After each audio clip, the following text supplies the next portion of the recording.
Assalamualaikum warahmatullahi wabarakatuh. Berjumpa kembali dengan pembelajaran fisika. Kali ini kita akan membahas tentang fluida statis 2, yaitu berkaitan dengan tekanan hidrostatis, melanjutkan pertemuan sebelumnya dengan hukum Pascal. Baik, pada pertemuan lalu kita sudah bahas bahwa tekanan hidrostatis atau dinyatakan dengan PH ya sama dengan Rho kali G kali H. Ini di mana Rho adalah massa jenis, kemudian G-nya percepatan gravitasi dan H-nya adalah kedalaman zat cair yang diukur dari permukaan. Sedangkan pH-nya sendiri adalah tekanan hidrostatis. Namun kemarin juga sudah disinggung bahwa sebetulnya tekanan hidrostatis ini adalah tekanan yang terukur. Sebetulnya ada tekanan lain, yaitu tekanan udara yang berpengaruh terhadap tekanan secara total. Jadi tekanan mutlak adalah tekanan udara atau tekanan atmosfer ditambah tegangan terukur itu sendiri. Tegangan di sini adalah tekanan hidrostatis. Jadi kalau kemarin kita sudah singgung bahwa memang tekanan hidrostatis dipengaruhi oleh zat cair, massa jenis zat cair, kemudian percepatan gravitasi dan kedalaman. Namun kalau kita bicara dengan pada zat cair yang sama tentunya, kemudian pada tempat yang sama, berarti baik zat cair dan percepatan gravitasinya berarti memiliki nilai yang tetap kalau kita bicara zat cair dan tempatnya itu sama. Nah, hanya saja nanti kita tinggal tentukan adalah kedalaman. Jadi tekanan hidrostatis tergantung dari titiknya itu berada di kedalaman berapa, gitu ya, atau pada titik mana dia yang ditanyakan sebagai tekanan hidrostatis di titik tersebut, gitu ya. Kita lanjut ya. Jadi sekali lagi di sini tekanan hidrostatis tergantung kepada kedalaman ya, kalau kita bicara kedalaman ya. Jadi untuk mengukur berat suatu fluida gitu ya.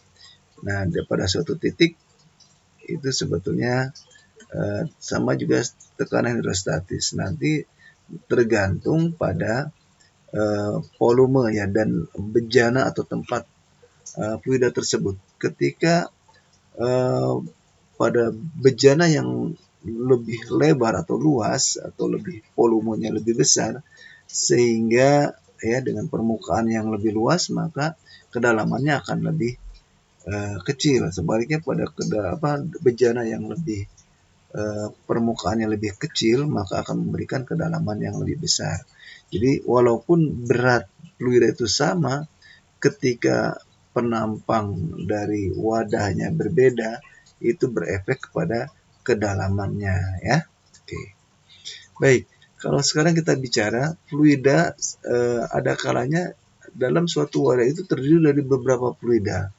Dan ketika fluida itu terdiri dari beberapa fluida, ada kalanya massa jenisnya berbeda, sehingga pada saat itu antara fluida satu dengan yang lainnya itu tidak bisa bercampur. Jadi apabila kita bertemu pada suatu wadah berisi beberapa jenis cairan yang tidak bercampur, lalu bagaimana tekanan hidrostatisnya? Jadi kalau misalkan berapa tekanan hidrostatik di dasar tabung yang atau wadah tersebut atau bejana ini ya. Pada titik A diketahui pada dasar bejana gitu ya, ini terdiri dari dua jenis zat cair. Pertama zat cair 1 yang di atas tentunya lebih ringan massa jenisnya ya dibandingkan zat cair yang kedua yang ada di bawah. Nah, ini bagaimana kita tinggal jumlahkan saja. Jumlahkan tekanan hidrostatis dari H1 kali G kali Rho 1 gitu, atau dibalik Rho 1 kali G kali H1 ditambah Rho 2 kali G kali H2. Jadi artinya pada intinya tekanan pada fluida 1 ditambah tekanan pada fluida 2. Jadi secara totalnya adalah pada dasar fluida, pada dasar bejana ya. Pada dasar bejana sekali lagi ini berarti pengaruh dari dua tekanan ya. tekanan fluida 1 dan tekanan fluida kedua. Sehingga kalau diuraikan maka menjadi tekanan hidrostatis di A adalah rho 1 kali G kali H1 ditambah rho 2 kali G kali H2. Kalau ada beberapa zat cair lagi, misalkan di atasnya lagi ada, ya tinggal dijumlahkan secara total. Kalau ada 3, tinggal tambahkan lagi rho G kali H3 dan seterusnya.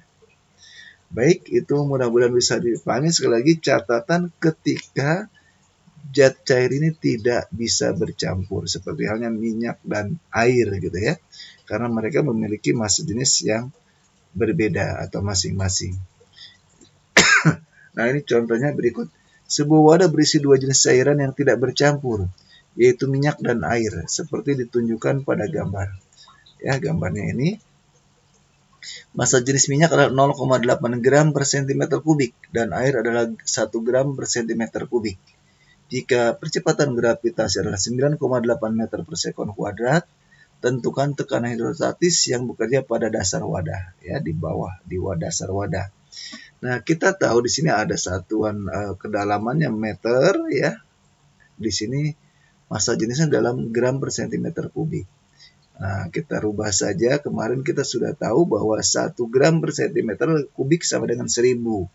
Jadi kalau air adalah 1000 kilogram per meter kubik gitu ya. Kemudian berarti minyak adalah 0,8 kali 1000, jadi 800 kilogram per meter kubik. Jadi secara umum kita bisa hitung saja seperti ini. Massa jenisnya sudah dirubah. Rho 1-nya adalah 1000 kg per meter kubik, kemudian Rho 2-nya adalah 800 kilogram per meter kubik. Kemudian kedalaman H1, ya. H1 itu adalah air 100, pasti dia ada di bawah ya, karena air itu lebih berat. 100 kg per meter kubik, H1-nya 2 meter dan H2-nya adalah 4 meter. Jadi secara total tekanan hidrostatis pada dasar wadah atau bejana adalah rho kali G kali H. Nah, karena di sini G-nya sama, kita keluarkan ya. G sama dengan H1 kali rho 1 tambah ya rho 2 kali H2.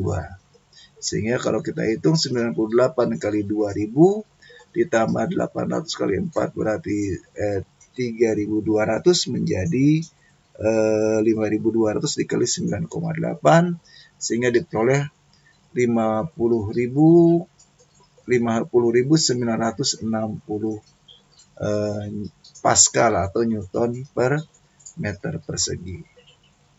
Baik, ini salah satu contoh untuk tekanan hidrostatis pada beberapa jenis zat cair atau fluida ya pada suatu wadah. Jadi ada tekanannya adalah sama dengan tekanan gabungan masing-masing fluida tersebut. Kita lanjut. Kalau kita bicara hukum utama hidrostatis, sekali lagi, jadi ini hanya penegasan. Jadi sekali lagi, hukum yang berkaitan dengan persamaan tekanan saat fluida diletakkan pada suatu bidang datar. Ya, jadi dikatakan bahwa pernyataan hukum utama hidrostatis adalah semua titik yang terletak di suatu bidang datar di dalam fluida akan memiliki tekanan yang sama. Jadi terletak pada satu bidang datar ya, segaris lah kita katakan, segaris mendatar, maka dikatakan dia memiliki tekanan yang sama. Sebagai ilustrasi seperti ini, kita lihat antara titik A, B, dan C ini walaupun kita lihat kedalamannya dari permukaan, maksudnya dari kalau kita tarik garis lurus dari atas gitu ya, dari atasnya dia atas A atau B dan C sepintas kedalamannya berbeda-beda ya, karena itu lihat tangganya berundak. Tapi secara keseluruhan ini dalam wadah yang sama gitu ya. Kemudian pada bidang datar ya, bidang datar dia itu segaris atau misalnya secara horizontal dia segaris atau artinya apa? Sebidang datar yang sama, artinya kedalamannya yang sama. Nah, pada saat ini berarti apa? Titik A, B, dan C ini memiliki tekanan yang sama. Jadi memiliki tekanan yang sama sekali lagi. Sebagai ilustrasi seperti contoh ini, sebuah bejana berisi air berada pada posisi miring seperti pada gambar di bawah. Nah, seperti ini. Ini dimiringkan. Ya, kita buat garis sejajarnya, ya. Awalnya kalau kita lihat di sini, kalau dia tidak diganjal, ya, A itu dengan C dia sejajar. Ya. Tapi ketika diganjal, ya, atau di salah satunya diganjal, di sini yang sejajar A dan B. Nah, sekarang pertanyaannya sekali lagi, yang tepat tentang tekanan hidrostatis pada bejana tersebut. Silakan kamu coba pada saat diganjal. Mana jawabannya yang tepat kira-kira? Iya, jadi yang paling besar di sini tekanan hidrostatisnya adalah yang paling bawah, ya. Kita tarik garis mendatarnya ketika bidang ini miring, ya. Nah, berarti di sini A dan B yang paling dalam, ya, kedalamannya paling besar. Nah, A dan B ini adalah posisinya sejajar, ya, pada posisi yang sejajar pada bidang mendatar gitu, ya, sejajar. Nah, tadinya ketika dia tidak diganjal A dengan C, tapi ketika diganjal berarti C di sini paling kecil. Baru kemudian D lebih besar, kemudian A dan B sama. Jadi pernyataan yang benar adalah oke. Jadi pernyataan yang benar adalah PA sama dengan PB lebih besar dari PD dan PD lebih besar dari PC. Jadi jawabannya adalah yang C. Berikut. Nah, tekanan hidrostatis pada pipa U. Jadi prinsip hukum utama hidrostatis adalah bisa digunakan diterapkan pada tabung pipa U seperti ini, ya. Atau sering ketika di SMP itu kita kenal dengan bejana berhubungan, ya. Jadi ada suatu pipa U diisi dengan cairan atau zat cair, ya. Cairan lainnya tidak diketahui masa jenis zat cair. Jadi yang pertama air, yang kedua jenis cairnya adalah X, ya. Jadi ketika kita ingin mengetahui berapa besar masa jenis zat cair X tersebut adalah kita cukup ambil batas dari zat cair yang kita cari. Nah, di sini zat cairnya berada di atas permukaan air. Artinya apa? Artinya di sini fluida itu atau jenis zat X ini lebih ringan dibandingkan air, ya. Kenapa begitu? Karena permukaan di atas kita lihat di atas bagian atas tabung U atau pipa U, di mana zat cair X ini lebih tinggi dibandingkan air tersebut. Nah, kita ambil patokan adalah tekanan pada garis zat cair tersebut di bawah bagian dasar zat cair X tersebut yang kita cari. Nah, kalau kita tarik garis lurus sejajar mendatar gitu, ya, antara titik A dan B seperti ini misalkan, maaf kalau ini kita buat A dan B seperti ini, ya, ini titik A gitu, ya. Ini kan di dasar zat cair yang kita cari. Kemudian dan B ini adalah ada di dalam air titik ini. Tapi keduanya seperti tadi ingat, ya, hukum utama hidrostatis. Nah, ini memiliki atau terletak pada garis yang mendatar. Artinya apa? Pada saat ini memiliki kedalaman memiliki tekanan yang sama, ya. Walaupun kedalamannya sekilas berbeda, tapi karena memiliki pada bidang di dalam itu yang mendatar, ini artinya memiliki tekanan yang sama, ya. Nah, sehingga kalau kita lihat seperti itu nanti, jadi untuk menentukan massa jenis zat cair itu kita tahu massa jenis air adalah 1000. Nah, tinggal kita buat perbandingan tekanan di A sama dengan tekanan di B, kan. Nah, tekanan A-nya berarti Rho kali G, ya, kali HX, ya, karena zat X itu. Yang kedua adalah berarti Rho kali G kali H zat cair. Nah, kita lihat kalau Hx tingginya 10 cm. Tapi kalau H air berapa? Apakah 4 cm? Tidak. Jadi H air itu kita hitungnya adalah kedalaman airnya ini di sini. Berarti kalau itu 4 cm, sedangkan zat X itu adalah 10 cm, berarti kedalaman air itu adalah 6 ya, dari 10 dikurang 4 ya. Jadi HA-nya 6 cm, HX-nya adalah 10 cm. Sedangkan rho airnya adalah 10 pangkat 3 kg per meter kubik. Jadi konsepnya, tadi sekali lagi diulangi lagi, konsepnya adalah ditekankan pada permasalahan ini adalah kedalaman pada titik yang sama mempunyai nilai yang sama ya. Kedalaman itu bukan berarti yang ini 10 dan 6 sama, tapi kedalaman ini dia dalam bidang datar ya, sama seperti tadi ya.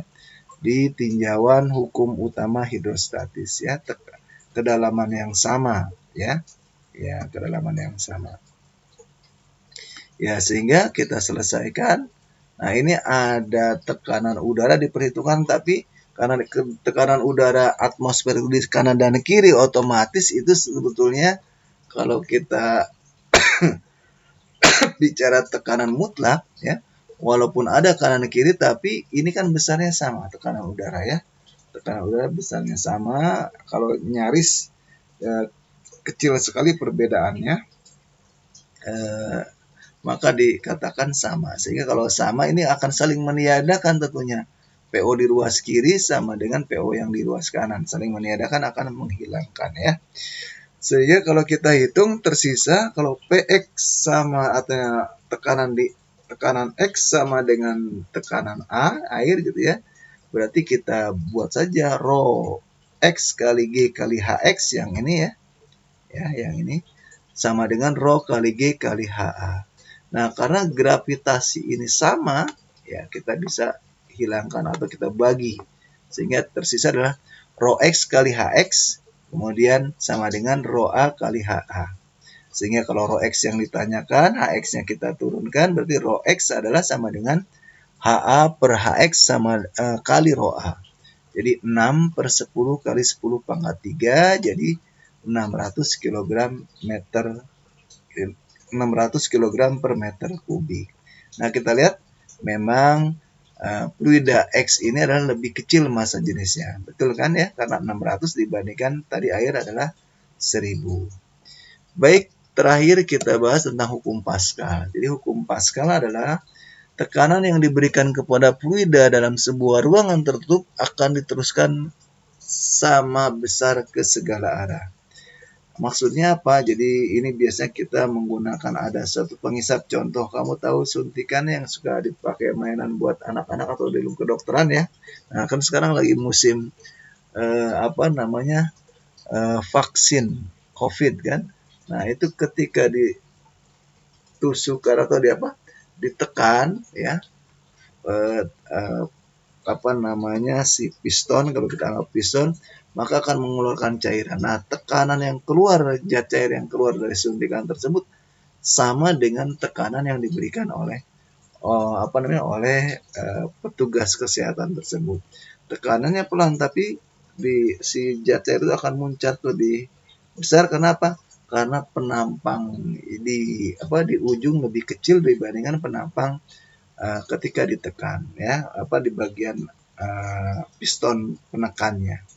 Jadi secara umum ya, karena menekan ke segala arah, jadi ketika F1 menekan ke bawah, di sini penampangnya lebih kecil, maka dihasilkan akan ada F2 ya, F2 menekan ke atas.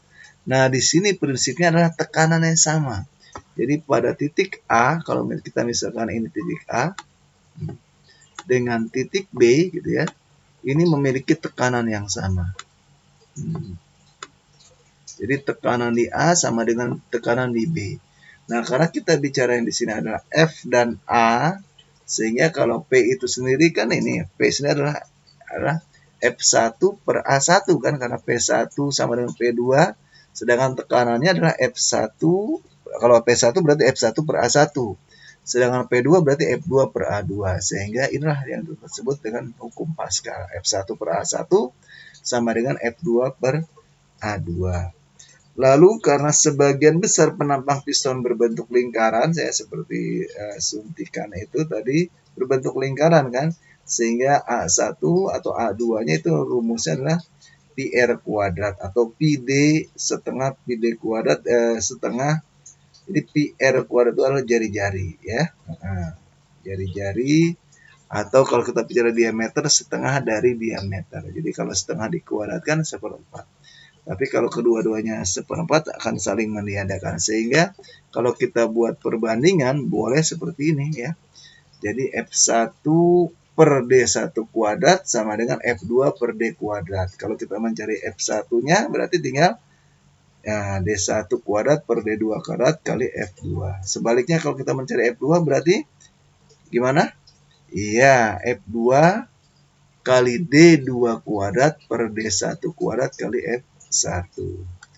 Baik, itu Bapak kira ini keterangannya. F1 adalah permukaan A1, F2 permukaan A2, A1 luas permukaan A1, A2 luas permukaan 2. Sedangkan D kita bisa gunakan diameter ya, D1 dan D2 ya. Baik, jadi dari logika di sini berarti ketika tekanan sama ya pada penampang yang besar berarti akan menghasilkan gaya yang besar.